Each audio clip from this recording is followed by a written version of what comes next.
ya kwamba kwenye maisha yetu na mke wangu, tunapoamua kumtolea Mungu kilicho kikubwa, anatupa kilicho kidogo, anatupa kikubwa. Mwanamke wa Sarepta anasema sina unga, lakini ninao kidogo na ninaenda nipike kule na mtoto wangu. Tukishakula hatuna tegemeo lingine, tunachokisubiri sasa ni kufa.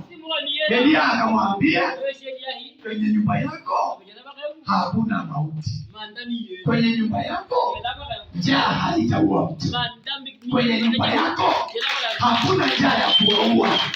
Maana Bwana anasema lile pipa la unga halitapunguka, lakini nini kitakachofanya isipungue?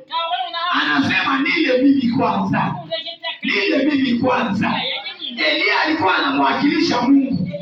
Elia ale kwanza, Elia ale kwanza. Tunaweka neno gani pale? Tunasema Mungu kwanza, Mungu kwanza. Ninao shilingi 50,000, nampa Mungu kwanza. Ninao 30,000, nampa Mungu kwanza.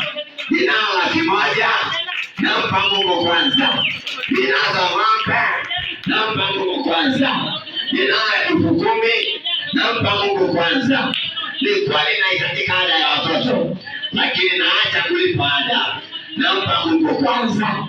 Haleluya, haleluya, haleluya, haleluya, haleluya.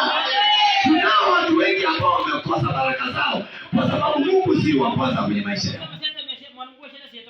Tunaposema swala la kumtolea Mungu, hawatoi. Na nataka nikueleze ili uinuke kiuchumi lazima mtolee Mungu.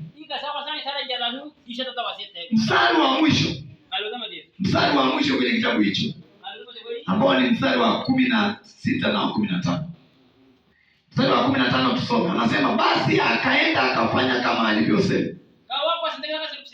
Kama alivyofanya aliposema Elia. Na yeye mwenyewe na Elia na nyumba yake wakala siku nyingi.